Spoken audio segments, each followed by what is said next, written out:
think everyone tries to cast their net as wide as possible, thinking that that will actually increase the likelihood of people coming through. But it's really when you have that sniper approach and you're going after a very specific type of client is when you start to get really, really qualified people to come through. Have you ever thrown money at online ads? Lots of people I know have been burned by ads and marketing folks who've promised them mega returns on their ad spends, only to end up seeing their money being flushed down the toilet with little or no leads to show for it. If that's you, you are not alone, my friend. But let me tell you, there is more than one way to string a cat. And on the other hand, if you've never thought of doing ads before, you're in for a treat today, because today I've got someone truly special with me, Garrett Hansen. Garrett is on a mission to bring service-based companies into the digital age with over 7 figures in new customer value created for his clients. He's the go-to guy for LinkedIn ads and digital marketing strategies that actually work. In this episode, you're going to discover how to break down your services into micro offerings for highly effective LinkedIn ad campaigns, and why PPC, or pay-per-click, is the quickest route to return on investment, and how to optimize your landing pages to turn clicks into clients. There is seriously so much gold in this episode. Get your pen and paper ready. Okay, let's go. Garrett, welcome to the Master Your Business podcast. I'm so excited to have you here today. Welcome. Deirdre, it's a pleasure, and I'm excited to be here. Hopefully share some useful insights and tips for people. But yeah, I've been looking forward to it. Fantastic. Yeah. And hopefully, Garrett, I'm not going to put pressure on you, but you better give useful tips and insights to people. That's the rule. That's the whole point of the show. And yeah, no pressure, but I'm so confident, and I can say that joking with you because I know you're just going to land so many value bombs today. Okay, so folks, I brought Garrett here. Garrett and I have known each other for a while now. I want to say a year, but maybe close to maybe 8 months or that. I don't know how long. Maybe a year, Garrett. It could be a year. Yeah, I think the first C2C event. So when you spoke. That's right. I was the keynote speaker at that event last year, and that was October, I think. Yeah, we met then, and since then we've been to Miami. We've been holiday buddies. We've traveled the globe. It's so there might be a bit of banter here today, folks. But really, why I brought Garrett here today is because Garrett is an expert at LinkedIn ads. Most of what I do on LinkedIn is organic, and I am nearly ready to press the button and do some ads. And I'm like, I want to learn as much about this today as you folks listening might do. And so, Garrett, today is just a chat really with you to learn about LinkedIn ads and all of the things that people need to know behind the scenes in relation to that. So in terms of where you start with a client, tell us a little bit around that and what a typical journey to create an effective ad and process might look like. Absolutely.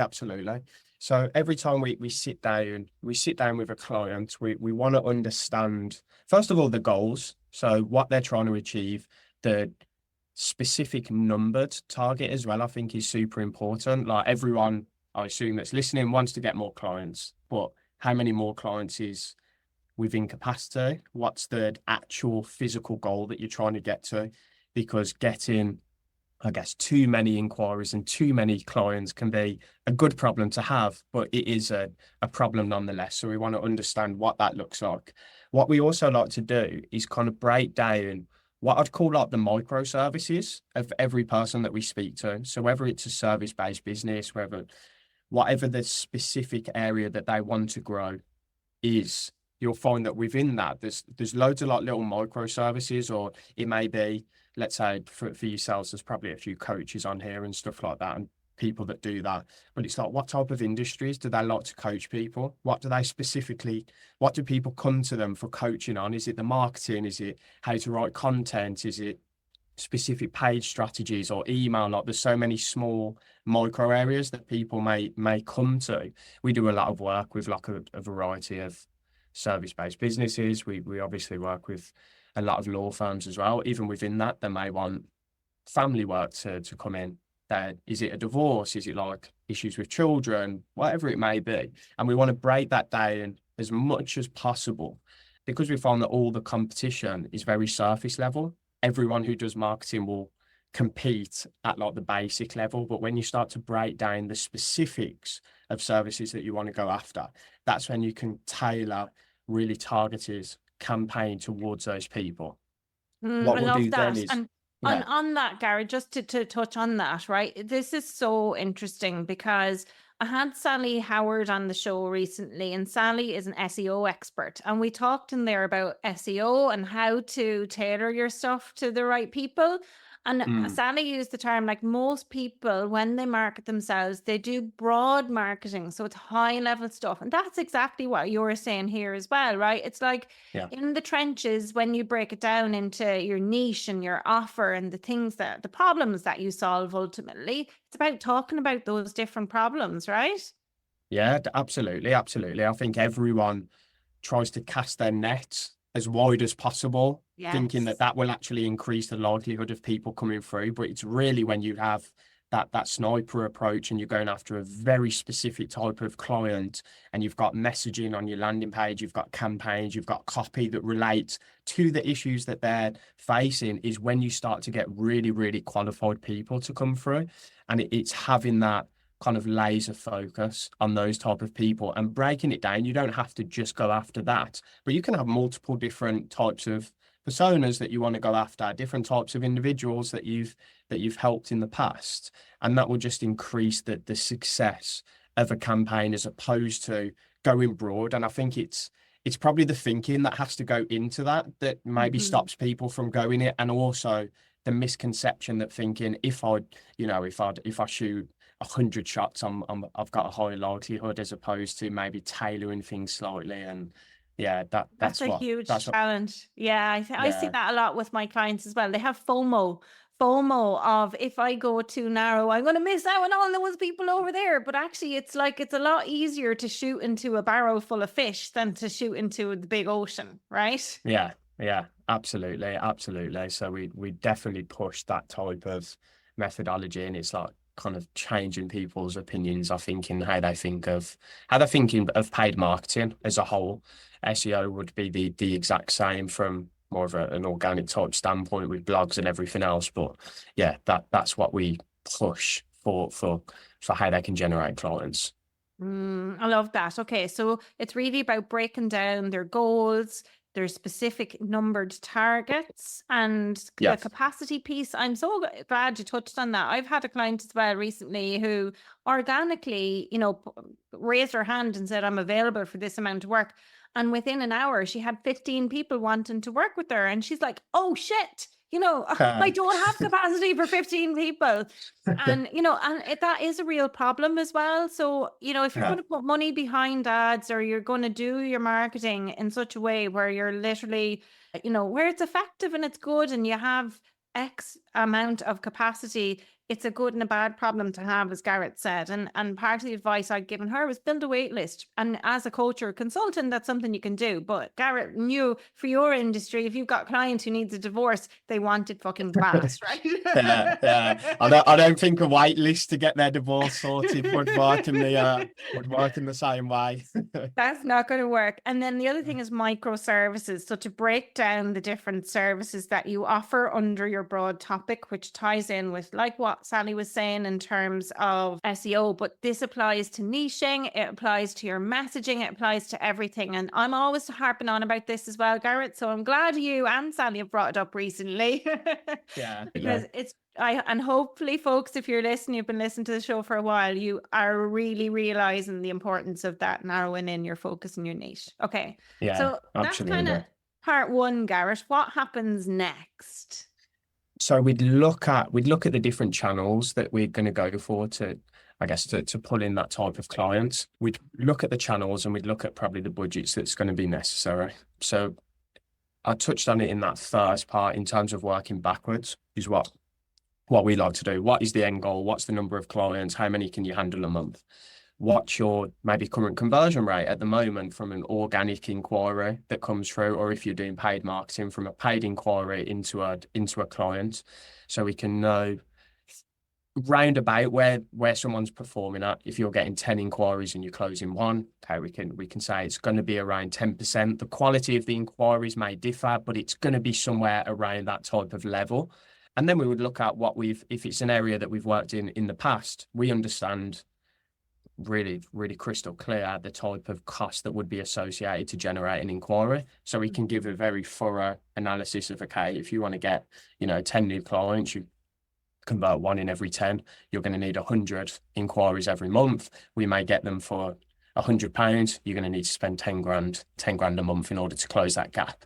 In terms of the channels, we would look at the channels internally. I guess in the process, everyone's always concerned more so with what the end goal and what they want to reach as opposed to how it's going to be reached. We'd advertise on different channels. We find PPC as one works really well for a quick turnaround client inquiry. So someone that is actively in the market at that point and looking to convert. I think so people know, before we jumped on, you mentioned someone that was looking for a LinkedIn consultant on Google, came across yourself, and because they came from Google initially, even though they came to your LinkedIn channel, they were in the market for someone to help them with LinkedIn, to help them then and there at that moment, as opposed to maybe other people that you've mentioned that follow you and they're taking your content and it takes a few months to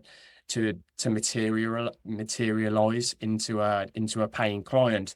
Those are the difference in the channels. It's like PPC is going to give you people that are high intent, that are actively looking. So channels like Google, even Bing as well. Social media, when we talk about LinkedIn, Meta, Instagram, that's going to give you a different temperature of traffic because you've got to stop that traffic. You've got to make them interested. They're going to tick criteria based on different demographics as to who you're trying to speak to. Then they've got to come into your market, come into your network. They've got to take in your content. They've got to look at testimonials, and it's a longer process. So those are going to be the two main differences for people that are listening when deciding the channel that they want to go for. They may have organic content on LinkedIn. They may be able to put a small budget towards a specific industry, a specific type of individual. But the thing to recognize with those channels is it takes a little bit more nurturing. Whereas if you look on Google, Bing, and you can look on these platforms and you can use software such as SpyFu, you can use SEMrush, you can use Ubersuggest, are free. And what you can do on all of these softwares is you can go on and, let's say if you're a coach for accountants, for example, you can look at what would an accountant who is looking for coaching on, let's say, content, what would they be searching on these platforms? And you can see how many searches are done every month, and you can start to get an idea of the size of that market and how you can be put in front of that market.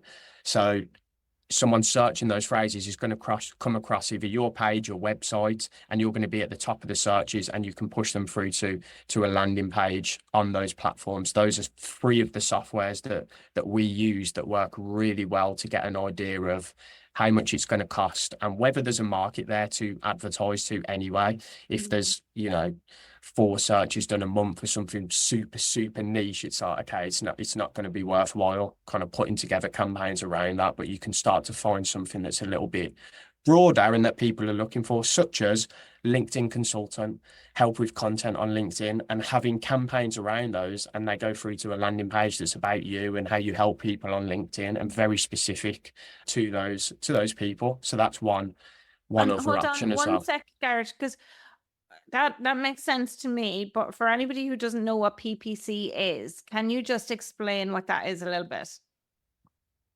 So PPC stands for pay per click. So there's 2 main platforms when it comes to PPC marketing. So it's Google and Bing.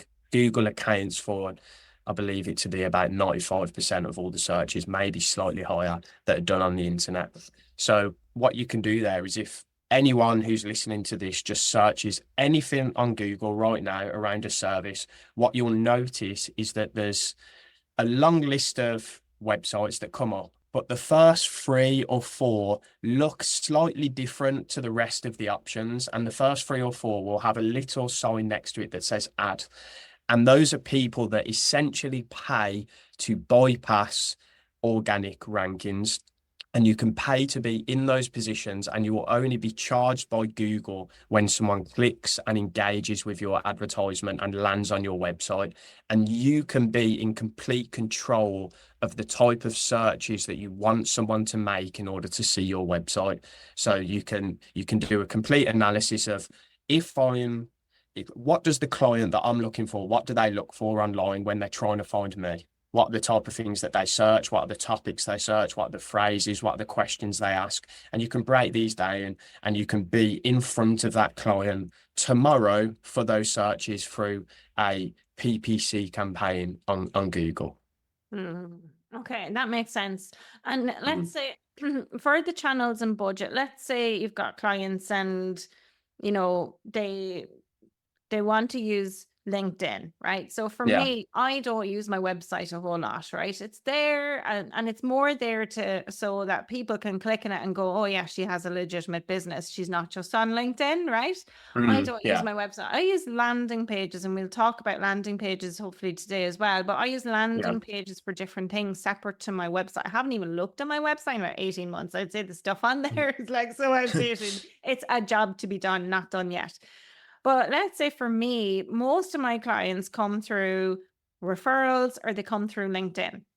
Yeah. Organically, right? And then I host a lot of masterclasses and stuff. And that's where people really start to enter into my world behind the scenes. But let's say if I'm on LinkedIn and I have a budget of maybe €500 and I want to Yeah. use that to help me grow my LinkedIn, how does that work? So if I'm clear on all of the things you said in point 1 and I've chosen LinkedIn as my channel, what happens then? Yeah. So first of all, you'd want to break down the demographic of the type of person that you're trying to reach. So that is probably what's going to decide your budget, as opposed to maybe deciding your budget and then looking at the demographic. If you've got a budget of £500, but when you start to look at the audience size itself, you start to look at where they're based, what job titles they have, what industries they work in. The audience size it could be huge, or it might actually be too small as well. So you may have a budget that's quite large, and what's going to happen is that you're going to notice when you're running your campaigns, the frequency, which we touched on earlier, could be too high. So if you have a super high frequency, you want to have a good ad rotation, I would say. If you're having anywhere over like maybe 5, 8 times that they're seeing stuff, you want them to see different types of content and different ads. But I would say, first of all, if you want to go down the LinkedIn route, start to think about the type of audience that you want to reach. Again, take the details from what we spoke about first and break down the microservices that you want to advertise for. What's the industries? What's their job titles? So you can create a streamlined and in-tune process at each stage. All the ads are going to be relevant to them. All the copy, the landing page, if you're using a landing page, maybe you're running a webinar and you might want to promote a webinar.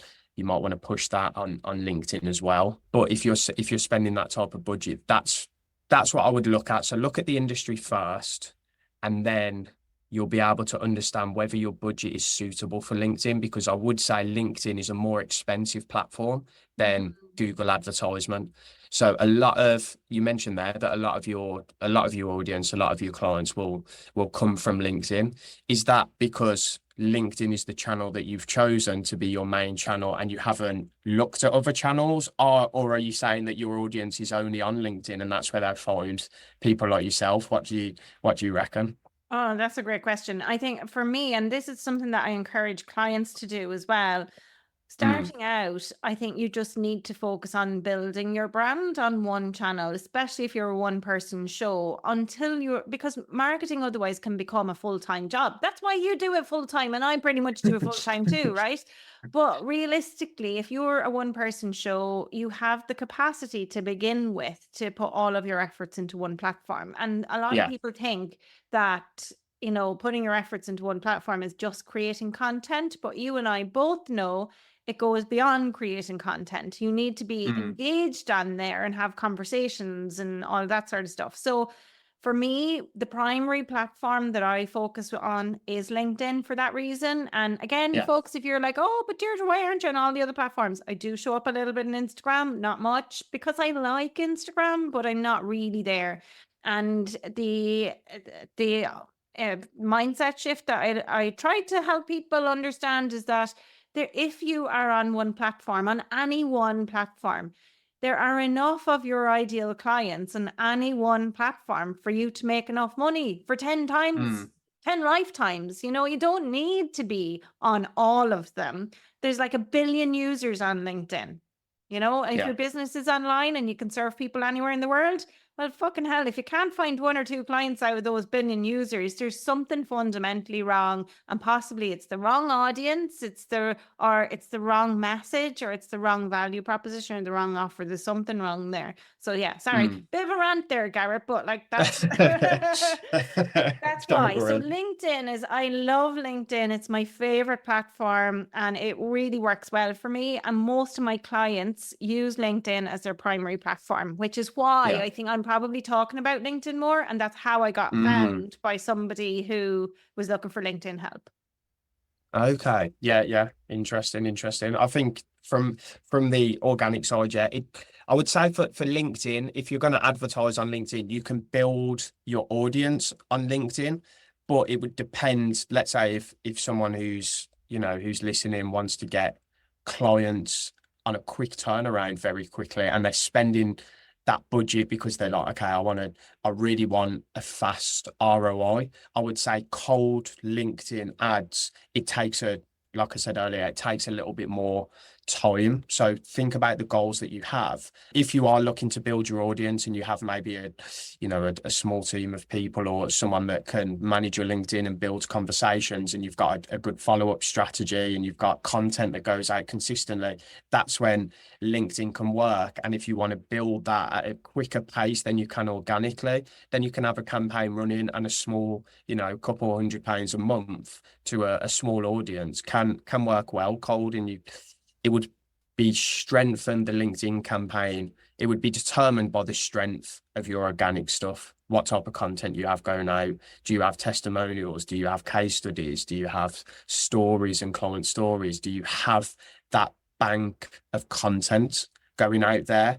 Because that's what's going to catapult the LinkedIn paid cold campaign to perform very well, because it's going to be in front of people, and it has to be in front of them enough that they want to join your audience off the back of seeing something completely cold, because they're not necessarily at that moment in time looking for it. So if your content is strong, that can create a really, really strong LinkedIn campaign. But if you're looking for people that are maybe a little bit further on in the buying journey and they're in the market, it's a smaller market, you'll pay on PPC to be in front of those people as well. So that's the thing that I would toss up. And I think for anyone that's dependent on the size that you're at, and dependent on the size of the market that you're going for, I think the thing that everyone always wants to know is kind of, what budget do I need? How much do I need to spend? Is it expensive? Even just saying paid marketing, it always feels like it's going to be a huge amount of money. But you can go quite a long way, I would say, with a 500, even up to 1,000. You can get some good results. We've, in our earlier days, we've done campaigns on PPC alone with like a 1,500 budget, and we were getting, super qualified 50 to 100 inquiries every month. And I'm sure people listening, you think 50 inquiries every month of people that are coming to you saying, I want to buy what you're selling. It's like, wow, it's a huge amount. So you can imagine, by just dedicating a small amount, but making sure that the strategy that you have in place is aligned with the immediate goals that you want to reach, and is aligned with the audience that you've broken down previously, can have a really, really powerful impact on what comes through on a monthly basis.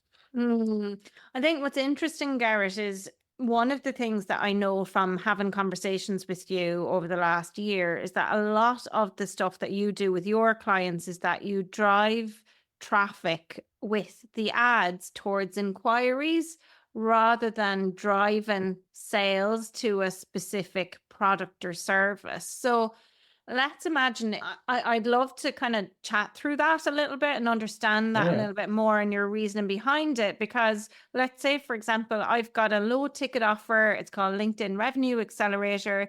And the conversion from that organically has been phenomenally high.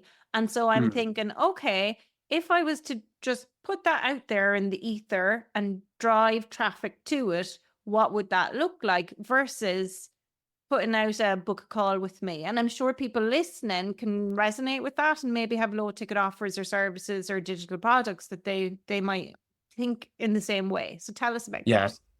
absolutely. So I'd say if it's selling well, you've got an idea that you should be marketing towards it anyway. What I would say is, who is it selling to at the moment? Because we're Mhm. potentially talking about two completely different audiences where Mm.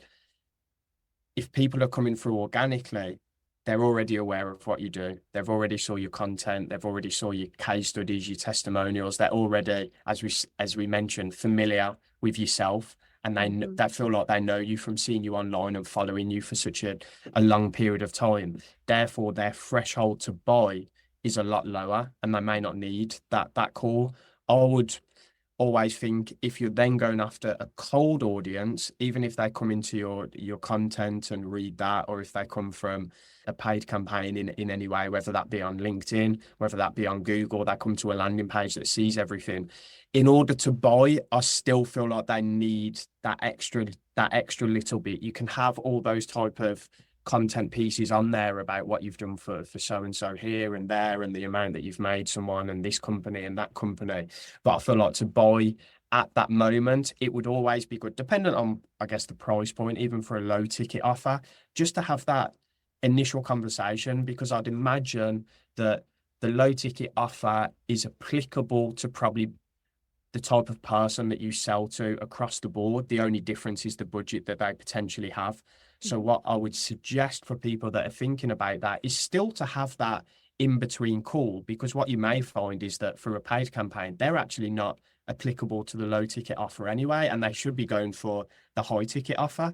And then Mhm. you can actually dictate out of the people that you do have the call with, how qualified are they and what are they most qualified for, and they jump on the call with you. They feel your energy. They get the sell, and they know what you do. They know what you're about, and they know at that moment, really for 100% certainty, whether they want to buy for you or not, by having that face to face, or I guess on Zoom interaction, and speaking to them. So you can then dictate the journey that you want them to go on by having that conversation, which I think is more valuable than potentially just pushing people to that low ticket offer and then not maybe being ready to buy at that moment. And you'd have to spend more to re-engage that person, to retarget them, then might be the cost of the low ticket offer itself, as opposed to having that step in the middle. And it's going to be more cost effective in terms of generating a inquiry as opposed to generating a sale. Mm. Interesting, interesting. And I just am fascinated with this stuff because I haven't really done it yet, you know, and Yeah. I've seen it done, and I've seen other people who invest in ads, and I have had Yusuf Ali on the show earlier on when I started the Master Business podcast, and we did an episode called Paid to Play. And Yusuf has a product business and he's worked as a digital marketer for quite some time. And his thing was, when you're starting your business, it makes far more sense to actually invest in ads early on, because it's like you were saying, it's that PPC thing where you're more inclined to probably get people to buy faster, sooner, and turn them around that way, because you're literally speaking to what it is that they're looking to buy. And we Mm. had touched a little bit on Facebook and Meta ads at the time, but we didn't chat through LinkedIn ads at all. So it's interesting to hear your take and slant on these things as well, Garrett, and Yeah. especially to do with the inquiries and driving the inquiries. And I think you're right, 100% agree that you're right on that, in fact, because I think if you can get people A, onto your email list, or B, onto a call with you, that's more valuable probably than selling them nearly a low ticket offer, because if they're on your email list, you can sell them what you want and you can keep selling Yeah. them the call, and it doesn't cost you anything when they're on your email list, right? Yeah, yeah, absolutely. And And like I said, it's more cost effective because it's a lower commitment to them as well. They don't have to buy anything. It's just a quick call, and that they're in the market and they're looking for the service in some way, or they're looking for whatever their desired outcome is. But It's yeah, less when it comes risky. to yeah, absolutely, absolutely. So it's advantageous on both sides for both parties. But yeah, like you said, I think we've paid marketing. It's the only avenue of marketing, I think, where you can really understand that, with certainty, after a certain period of time, you can spend X amount on this marketing channel, and you know that it's going to generate Y amount of inquiries that convert at your normal percentage, and you can really predictably grow from that point. I guess I was reading predictable revenue, I think, by Aaron Ross on Salesforce, and he does it organically. I guess with every avenue, it's like if you send a certain amount of messages, you should know that you should have a certain amount of calls, and you should get a certain amount of sales off the back of that. And he scaled Salesforce through BDMs exclusively, and making those messages go out, and sending them from small teams. And it's the same with, I guess it's the same with emails and with paid marketing as well. But with marketing, it's a lot more scalable, as opposed to hiring new staff and getting everything set up and trading and whatnot. Whereas in paid marketing, you can really narrow down the avenue that's working, and just click a button and increase your budget by twofold to get twofold the outputs. So yeah, I'm not biased or anything, but No, not it at all. Yeah. Yeah, is. but you have to speculate to accumulate, right? And I think that's it. If you're guaranteed the return, and I know, like, there's coaches who are listening and consultants who are listening and business owners who are listening, and they've been my clients, and they have been in business for 30 years, 40 years, and they've been burned by ads and are put Mm, off looking at ads now. And I think in particular, that was probably meta ads. yeah. So what would you say to people who've been stung before by maybe somebody who had a digital marketing agency and was helping them with ads Yeah. like that? Yeah, no, it's something that I hear all the time when I jump on a call, and they've spent X amount of thousands, of tens of thousands, wasted budgets, not got the results. And it can come down to, I guess, a few different it can come down to a few different aspects as to why that may have occurred. But the worst thing is not understanding why that's occurred when you've spent that type of budget as well. Like, do you know why if you've still got access to your ad account, can you have a look? Do you know why it failed? Do you know, was the no contact rate really high? Was there something maybe that then, if that's the issue, it could have been done in the follow-up process? Was the lead quality really poor? Then you can look at the targeting that's been done. So I think diagnosing why campaigns aren't working is first and foremost what's going to give you the assurance that there is a different way of doing things. Because I think when people talk about why their ad accounts haven't worked or why they've been burnt in the past, when they don't actually know why it went wrong, is when they've got their defenses up. They're when they don't understand kind of why it went wrong. They don't know what went wrong. They don't know why it went the way it went. So I think, first of all, having someone that can look in and see the ad account itself and maybe give like some diagnosis as to why it went wrong is going to be something that's really helpful, first and foremost. And you've got to look at, I guess, every stage. Facebook's going to have, naturally, is going to have a lower conversion rate. Have the expectations been set by an advertiser that we're going to have to get through a good few leads here in order to get some quality? Or has the expectations been, yeah, easy, we're going to do X amount, they're all going to convert that comes through, the quality is going to be incredible? Because that's not going to be the case with a meta campaign. It is going to be more of a volume where you have to get in a huge amount of leads, and then in order to find the quality off the back of that. So that's another thing that I think agencies definitely maybe don't look at as well, in terms of setting expectations. And then even when things go well, it's not going well because they've maybe sold a super high standard of what should be expected. Oh, But can I ask a question on that, Garrett, then? So yeah, Like where my brain goes with this then is if I have a budget of €1,500 for ads, that I should think about having that as a monthly budget rather than just a one-off budget. And if I'm like, okay, 1,500 is literally all I can afford, full stop, then maybe break that down so it's 300 per month over 5 months potentially. But again, to come back to your point, it might be look at the demographic first and see what's going to determine what that budget is, and Yeah, then know how to allocate it, but doing it over a longer period and just kind of reviewing, and yeah, my plan action review kind of thing. If you're to use the lean model, it's to review it and say, right, what worked, what didn't, let's make a new mm, plan, let's action the new plan and review it again. So it's like cyclical each month then with reviewing it. yeah, absolutely. You definitely want to break your ad budget down over a longer period of time. We would always recommend about 4 months to give some runway. At the end of each month, you want to look at what's working, what's not working. You want to meticulously track the quality of inquiries that are coming through. Then where are the quality inquiries coming through as well? Let's say if you're running a meta campaign, you can look at particularly what ads are creating that quality, and you can use different softwares again to backtrack those. What converts is a good one that we use on PPC as well, where you can see, let's say if you've got a few different channels running, you've got a £500 budget. I would say anyone that has a budget of about that size, I would personally say that you're looking for an ROI very quickly to have that type of budget. You don't have a 5K, 10K plus monthly spend that you're looking to do. So you want to get inquiries through that are in the market, that are ready to buy, that are looking to convert. For that, I would recommend starting on a PPC campaign, because you're going to get people that are in the market at that time. As you start to build revenue and understand, wow, I'm converting here very quickly. I'm spending £500. I've got £3,000 in sales. We worked with a firm recently. I was saying to you, and in month 2, they spent £3,000 on their PPC campaign and got 24 grand worth of sales, closed sales.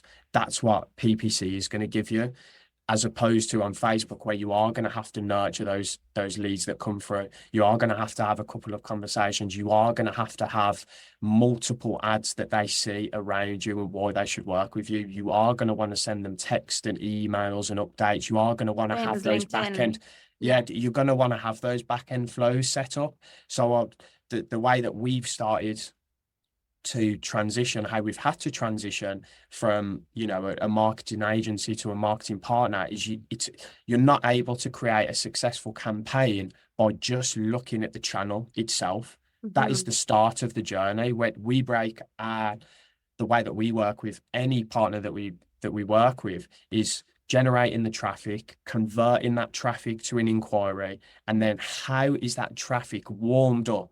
So when they jump on the call, they are clapping their hands, they're licking their lips, they're excited to get on the call and have a conversation with you. And I think that's where a lot of marketing companies fall down, is that they just focus on, oh, we'll run your campaign for you. And then it gets put into the hands of, whoever's instructed them and whoever's hired them.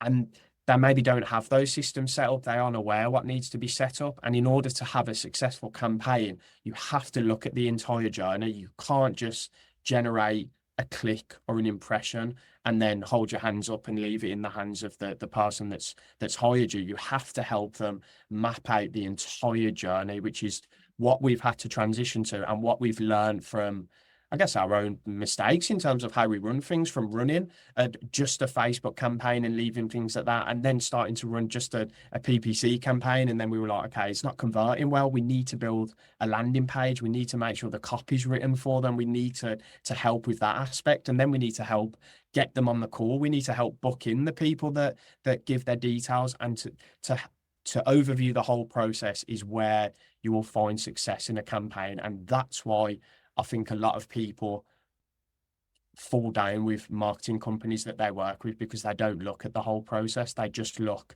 at a small proportion And it's not enough, in my opinion, to just look at that and not to understand the whole user journey before they become a meeting. That makes complete sense. And I completely endorse what you're saying about the whole journey. And I think people often overlook that and miss certain elements of it. And, actually the most common challenges that I've seen, and when I started my business, and people who've been listening to the show for a while know this, my initial focus was on customer experience, and a customer journey is just one element of customer experience. And the two main areas that people fall down is, number one, generating traffic for their business, which is like basically finding clients. And that's what you do with your paid marketing. And that's what I help people do with organic marketing, right? Yeah. And the second thing that they fall down on is actually at the end of the transaction, when they finish delivering or serving the client, they miss out on upsell or retention opportunities because they don't have anything in place. They haven't thought that far along in the journey, or they just think, oh, it's done now. Thank you. Goodbye and good luck. Give me a 5-star review. And that's it. But it doesn't have to be. And I think it's about thinking through, how else could you service this client in another way? What else do they need, and a problem that you can solve? But to come back to your point with generating traffic, what we're talking about here is that paid ads and using PPC, or else moving into something else in a different channel potentially. So PPC is Google or Bing, like you said, and then it's converting the traffic. So that, what do you mean by converting the traffic? Break down that for us a little bit more, and then I want to know, how do you get them clapping their hands and licking their lips when they come onto the call? Yeah, so when it comes to converting the traffic, I guess, to put it very simply, is landing pages. We've transitioned to a funnel process, and I'll speak about that as well and give a breakdown of what we do. But I think you mentioned it at the start of the conversation. You said you don't even look at your website, you have landing pages that are set up, and the results that we see for anyone that's not built a landing page, and especially if you're running a paid campaign, it's criminal, in my opinion, to be doing that. The amount of accounts that I see where they push traffic to their website, to their homepage, and it's a journey that someone doesn't know where they need to go. They don't know where they should be. What you want to have is a specific built page for the type of person that is going to that page.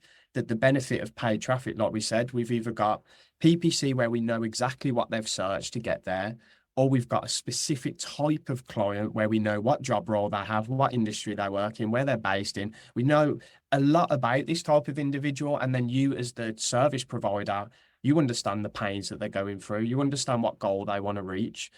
You need to have a page that outlines all of those things to those people. And the way that I describe a landing page is, they land somewhere and they only have two options.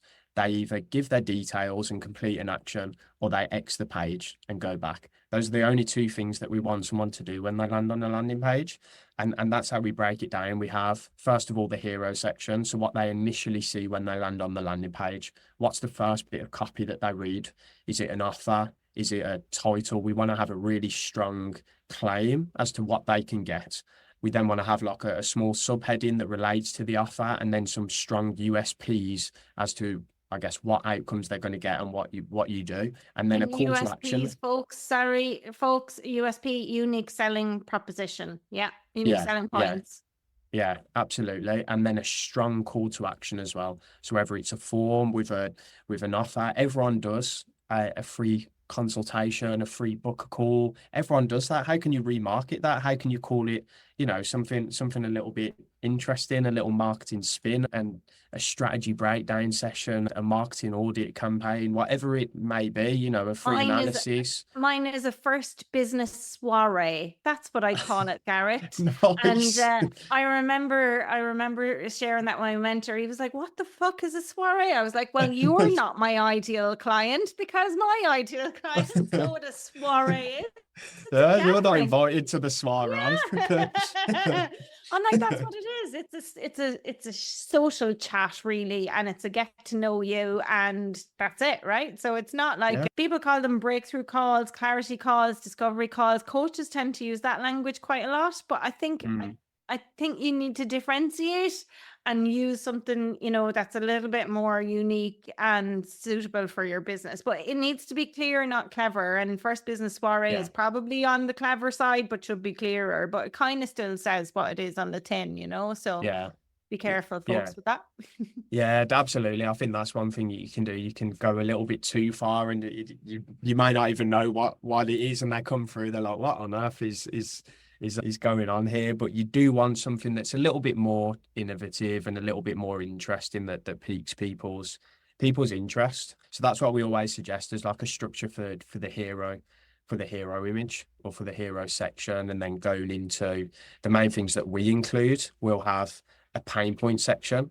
So that the best way to show someone that you understand and can help them is by outlining the issues that they're going to be facing, the pains that they're feeling, and you want to almost twist the knife a little bit when they're reading it. They're like, God, yeah, that is annoying me. Yeah, I don't know how to get clients on LinkedIn, and you want to really emphasize the issues that they're facing, and then go into whether it's some big claims, some social proof. You want to give some stats of people that you've helped. Maybe it's logos. There's loads of different social proof examples that you can bring into a landing page, and they should be littered throughout the whole of the landing page. Client stories, reviews, company logos that you've partnered with, people that you've helped. What are some of the big stats? We like some really outrageous, big monetary based stats maybe that you've helped someone earn, and throw those into the landing page as well. And And something then that comes up there for me, Garrett, with this, because this is something that I have clients with as well in my programs, is yeah, literally copy like this.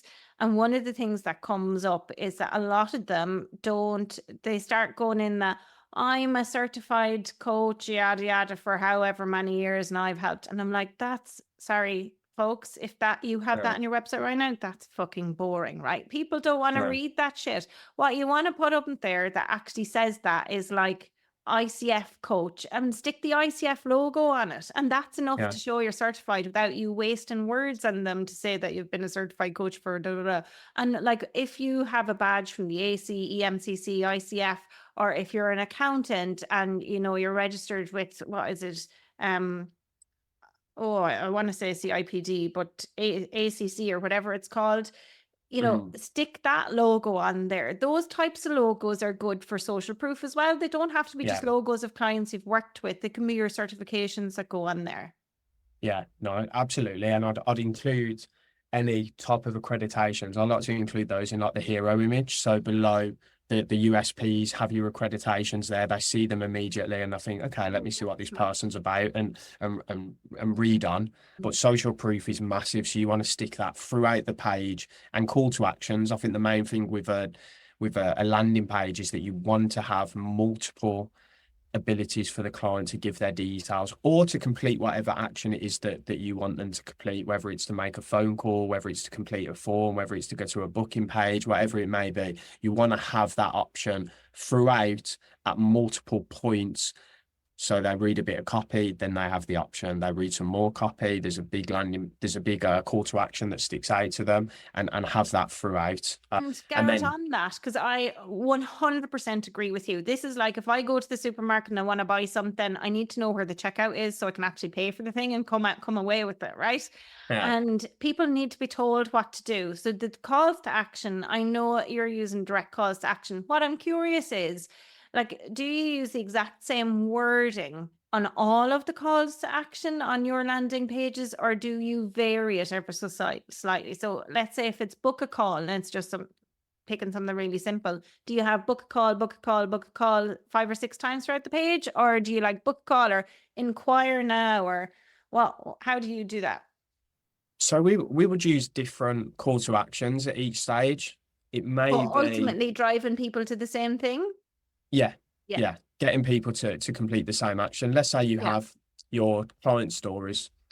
Underneath that, you might say, "Get me these results," and then it's a breakdown of how you got those results. It doesn't always have to be kind of book a call, call us now, but we'll have some call option. We'll have a call option. We'll have the general book a call option, dependent on the type of client. We'll switch that up. It may be like I said, for lawyers, we've had PI, so it may be find out what my claim is worth, and then they complete a longer action that gives them a breakdown. But at the end of the day, they get a consultation that would be a book call. It just makes them give their details a little bit easier. So what does someone want when they're on the page? What are some different things that could be, yeah, like we said at the start, I guess, what could be some different actions that they'd complete that would prompt them to be a little bit more interested than the call? We'd have a big one of those at some point through the page as well. But yeah, I think it's fine to switch it up and to change the language slightly dependent on the piece of copy that it's related to. So yeah, I don't think that's an issue at all. And then the last thing would be to have at some point kind of the desired state or outcome that they're going to reach or that they want to reach. I think people are very selfish and only want to know what's in it for them when they're looking at stuff. They've got a problem and they want to get a solution. They don't want to know kind of what you do, or they don't want give to a know. Yes, yes, they Garrett, do not want to know that. Language here. So that's what they want.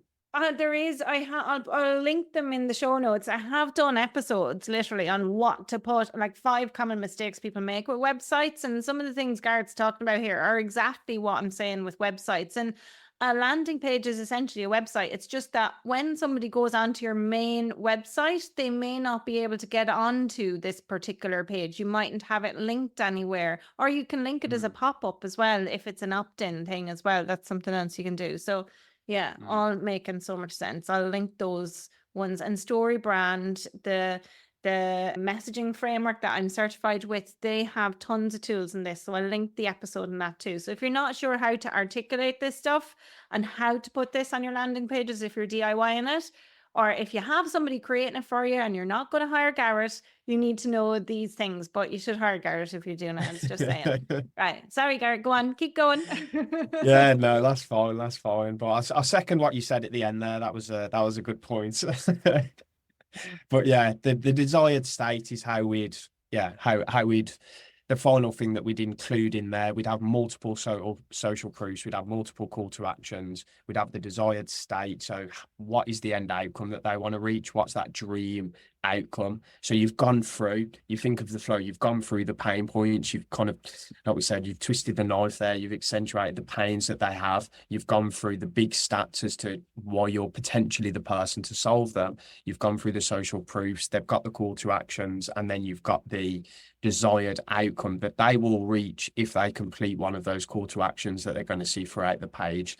And then at the bottom of the page, we'll have a final call to action as well. So they've scrolled all the way down, they've took in all the content, and then they've got that option without having to scroll all the way to the top.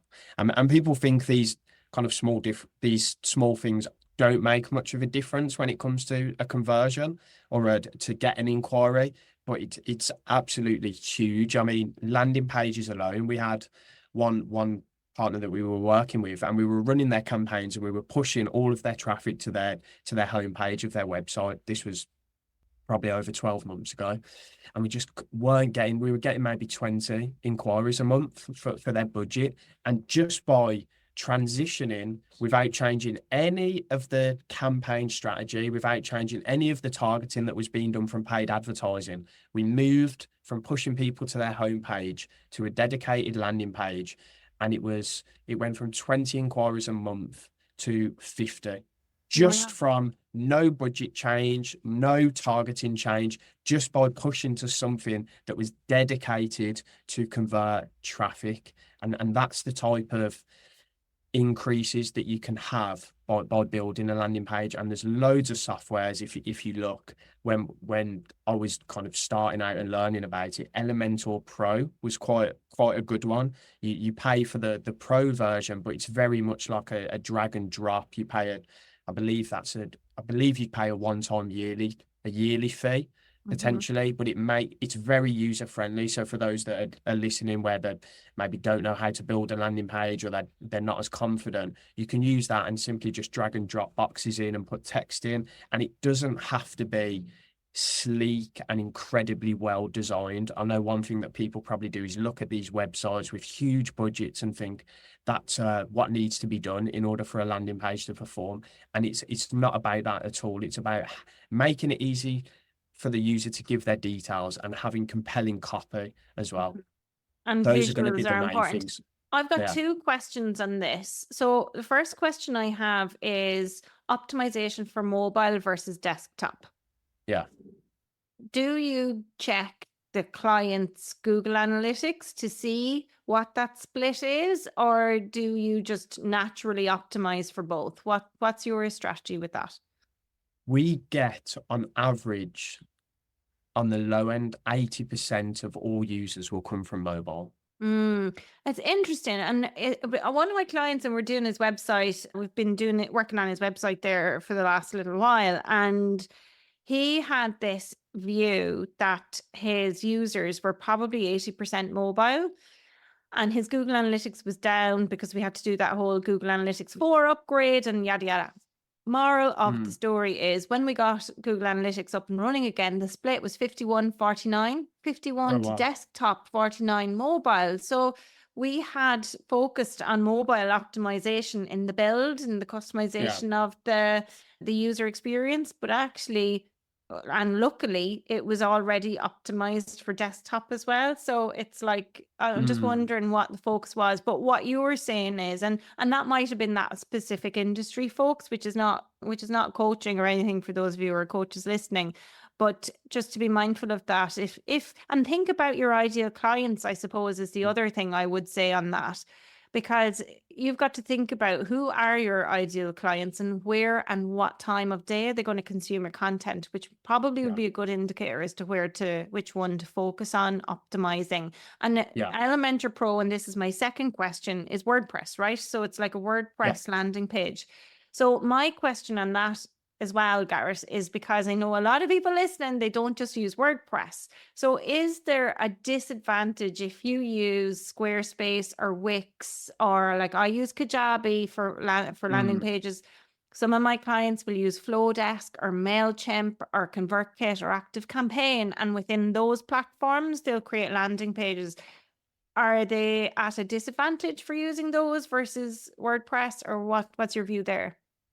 There are no disadvantage, I would say. To touch on the first thing that you mentioned about the 50-50 split, I think that was quite interesting, and my thought process led to, I would assume that a lot of their traffic was coming from probably LinkedIn. So the LinkedIn desktop users are going to be a little bit higher, whereas if let's say you're doing Google or you're doing Facebook and you're active on those platforms, or you're running campaigns on those platforms, I think the mobile usage would be on average a lot higher. So LinkedIn users are going to be, and you're right. Yeah, they drive the bulk of their traffic to their site via LinkedIn. Yes. Yeah. So that makes sense there. So for someone who's maybe thinking about a campaign that they want to put together, a paid campaign, what channel are you going to do it? That will determine how you want to optimize, I would say, your landing page. In general, you're going to need it optimized across both in reality anyway. But for social media, so for Meta and Google, it will be on average a lot higher for mobile, I would say. But yeah, what you mentioned there in terms of the different landing page builders, we've used a few different ones. I would say WordPress supposedly has a little bit more functionality when it comes to the design aspect. But if you're starting out, you don't really need that, I would say. So you can go on any of these platforms. What you probably want is something that's a little bit more user-friendly, because they're not going to determine the success of the campaign, what platform you're using on, to go back to your original question. But you want something that's going to be effective for you to actually build a landing page, want to put it together and get it up and running as soon as possible. So whichever of those you've used in the past, I would stick to, whichever you're comfortable with. Elementor Pro is a WordPress add-on, and it allows WordPress to be a little bit more friendlier and a little bit more easier to build. And then off the back of that, as you start to transition to, like, we use a lot of WordPress websites because that can be designed in a bit more detail and have like some extra functionality in terms of the design. So we've transitioned to that. But starting out, I think any of those works fine. And the landing page builders as well, quite good and very user friendly. but you do pay the monthly, I guess the monthly fee for those as well. Okay, so that makes total Sure. sense. So you're using those landing pages then, whichever site, optimized, whatever way works for you and where you're directing the traffic from, and that's how you're converting them. Is there anything else on that before you move on to warming them up so they're clapping their hands and licking their lips? Because I really want to touch on that bit. I love that. I guess the other thing to include, is what we do in terms of, and we'll go into that as well in terms of the funneling process. But one thing that we like to do that I think would be a good tip for people is to redirect after they've given an action. So once someone has completed, whether it be a form, whether it be a webinar sign up, which I think a lot of your audience may do, is that you can push them to something where you extract a lot more detail and you ask them a lot more questions. What you'll find is, and we have this conversation all the time whenever I tell people, we will ask at least 10 questions, up to maybe 15 questions for any inquiry that we generate. And the vast majority of people will answer every single question. Wow. And what people think, when you ask more questions, they're going to be more likely to drop off and they're not going to bother filling out the form. But once you get that initial data from someone, that the best time to ask them for a little bit extra is immediately after they've already completed something. And I think, God, you hold the hand a little bit and you take them down the road. They're like, I might as well while I'm doing it. But that makes sense. What you're doing there is you're adding friction to the journey. And it's interesting. I remember interviewing Adrian Swinscoe on the show, and Adrian is a customer experience expert. He's been doing this for years. And I asked the question on the episode because I have qualification questions for people to book calls with me in my calendar. I've got like 8 or 9 questions, right? And I think I was really worried about putting those questions in because I thought, oh, fuck, people won't actually answer them. And, they won't book a call with me because I'm asking for too much information.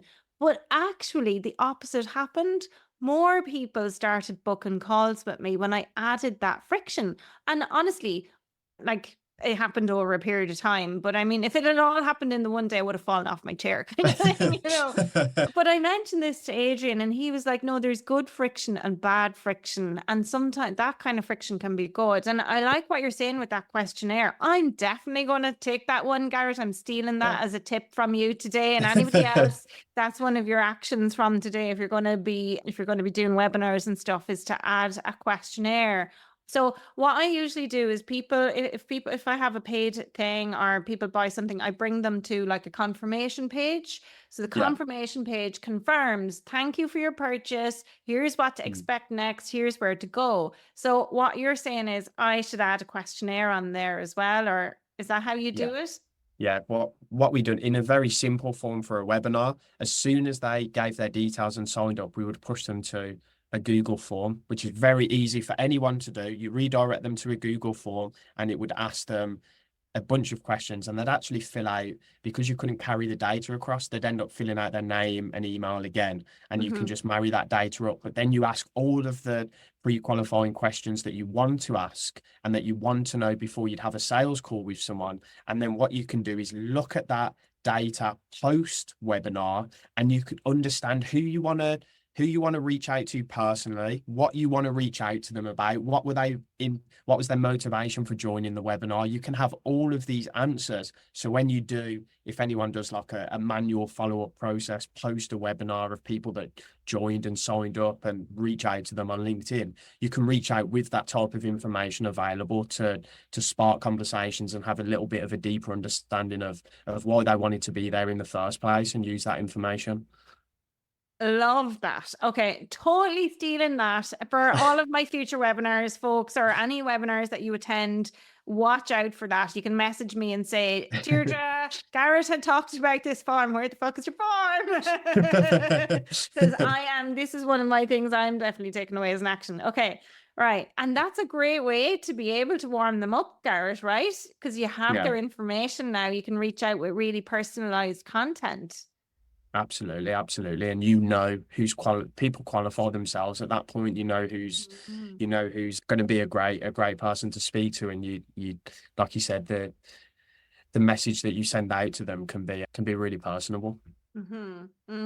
Okay. So that's all of the conversion stuff. Love it. What else are you doing to warm them up then? So what we do, we've just launched a product ourselves that's like a lead optimization software. So it's essentially a detailed version of our first methodology was having specific workflows that go out to people based on the stage that they're at in a buying journey. So someone can fill out a form. More often than not, you'll have a confirmation email that goes out.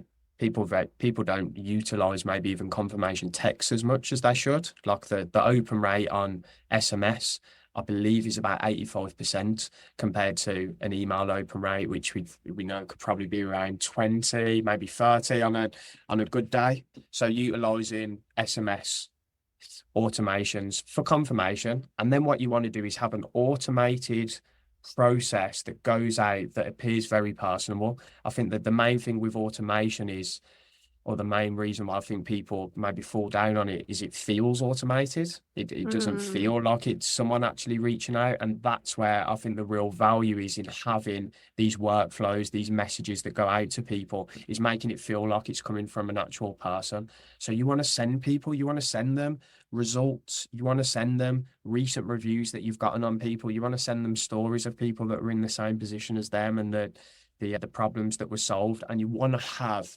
I guess, a series of workflows that are related to the specific stage that they're at before they buy. So breaking down from an inquiry standpoint, so you've got a new inquiry that's filled, maybe a new webinar sign up that's done. What happens from that moment to the point where they have that meeting and become an actual client? What are the touch points that you want to have? And you want to send out to people? What type of information do you want to give them? And breaking each of those stages down and having specific email and text messaging, and then also personal touch points. You want to have maybe a personal LinkedIn message. You maybe want to give them a call in between. You want to bring that in, of course, but you can do a lot of automated stuff around that really gets them excited and really pushes them to the next stage. So someone, for example, may give in an initial form, but they may not fill out the qualifying questions, or they may not book a time slot. All of your workflow there should be within mind that you want to get them to that next stage. So one thing that we would do is we'd have text that goes out. Deirdre, I saw you just booked in. It would appear very automated. You've just booked in a call. Sorry, you've just given your details. Thanks for sending those across. Then like 23 minutes later, we may have an automation that goes out. Deirdre, it's Garrett here. I saw you booked in a call. I saw you gave your details, sorry, but you didn't book in a time slot. Here's a link to book in a time slot. And here's a link to all the reviews we've got recently from people like yourself. And you want each workflow to push them to that next stage of the journey until they eventually become a meeting and a client. Oh my God, that makes so much sense when you break it down like that, Garrett. I love it. Yeah. And I love that you are talking about making it really personable, and so it feels like it comes from a human. I think that's invaluable, because you're right. Like, automation is fantastic, AI is fantastic, and there's so many ways we can leverage it to make lives better as business owners.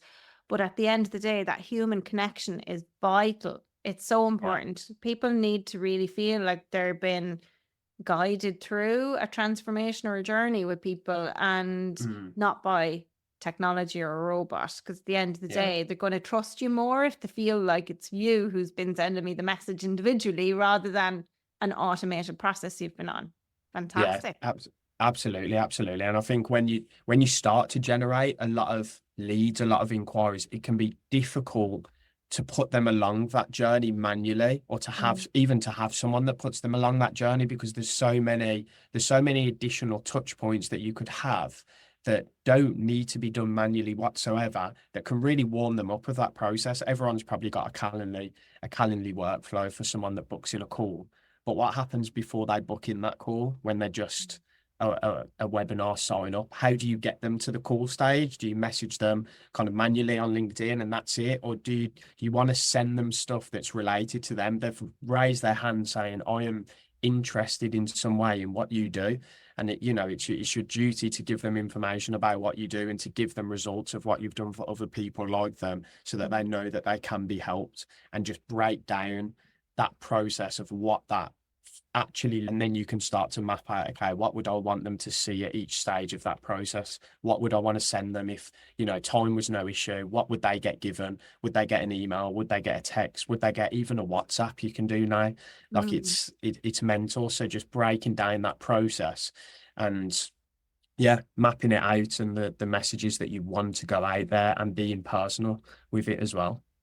Oh my gosh, fantastic. My brain is like exploding with all of this stuff. I'm like, when can I start with the ads? Because I'm like, I've got some stuff that I'm launching over the next, or that I'm launching now. So it will be really exciting to get some ads behind that and get some inquiries for people who are looking for exactly that thing. So yeah, that's exciting. Okay. Have we gone through the whole process at this stage, Garrett? Is that everything? I think we've gone through a good amount of it, I would say. Yeah. The only potential other thing that I didn't mention is in terms of retargeting. And I know we've had the call's probably been a fair amount now, but retargeting. So one thing that everyone can do, and I've got a document that can go out to people who are listening, or your newsletter, Deirdre, is setting up tracking of people that are coming to your landing page or your website, and making sure, even if you don't want to use that data, that it's being built up. So having what's called a pixel, or in real terms, a tracker, so you can track every person that comes to your website, every page that they visit, and then you can start to give them content that is related to the pages that they visit. And having that set up, I think is massive. And you can use it on LinkedIn, you can use it on Meta as well. So setting up that, and then potentially doing retargeting ads off the back of that. But I think just getting the pixel set up is big. So we can send across the guide, and they can have access to that as well. And just briefly explain what retargeting means, Garrett, please. So retargeting is every day, every week, every month, there's people that are viewing your website. Do you understand who those people are? The answer for a lot of people is no. They don't know who's on their website. They don't really know who's viewing what pages. And a pixel or a tracker allows you to see that data. And what you can do then, once you've tracked that data, is have campaigns that are dedicated towards people that meet a criteria, such as visiting X page on my website, and you can start to put content towards those people on social media pages, to put it as simply as I can. Fantastic. That makes sense. I get that. And I think that's another way to warm up people, right? So I think one of the things that I've heard before, and I actually do like this idea, is that you could warm up people after they've converted by retargeting them with other things related to what they've converted on, so that you can kind of segment them. Basically, for me, for example, if somebody has said they're interested in LinkedIn because they want to get help with their LinkedIn messaging so it converts, well, then I might send them stuff related to brand story and how to convey messages, and I might send them other resources related to that. So it's like segmenting them based on what they've said they wanted to warm them up, because they seem like a good fit, and so they're warmer when they come on the call with me. Yeah, no, absolutely. Better way. Yeah. Yeah. And then they're clapping their hands and licking their lips. How many times have I said that now? I love that. Garrett, oh my gosh, like seriously, mind blown. I'm like, okay, when can we start, Garrett? Is for people who want to reach out to you, because I am quite confident there's going to be people listening to this episode and they're like, okay, this guy sounds like he knows his shit. And yes, I can vouch for him. He really does. And I've seen the results that he's gotten for clients. I've seen the results he's getting in his own business behind the scenes, and he's doing amazingly well for his clients. So do reach out to Garrett. Where can they reach you, Garrett? Best place would probably be LinkedIn. If anyone wants to search for me there, Garrett Hansen, you should see a half good looking ginger guy come up somewhere around the top, hopefully. But yeah, if anyone wants to message me, and really just ask anything maybe on the points that we've spoken about, whether it's paid marketing and you may be running some campaigns at the moment and would like some guidance on things, or you're building your first landing page, or you're getting things set up and you'd like it looked over. I'd be happy to answer anyone that sends me a message there. That's no issue at all. Fantastic. Garrett, it's been such a pleasure having you on the show. Thank you so much for joining us. No, thanks for having me.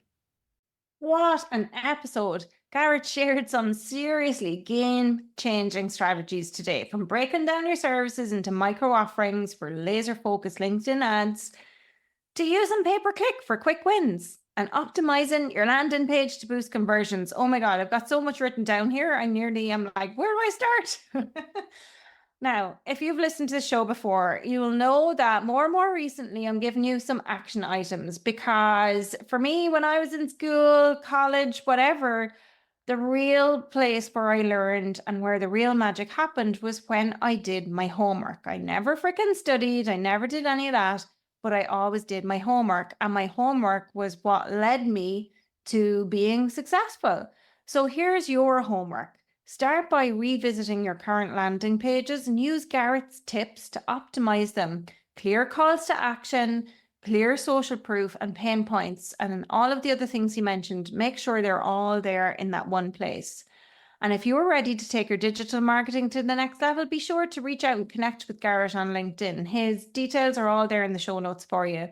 He's offering you personalized guidance to help you transform your online marketing strategies.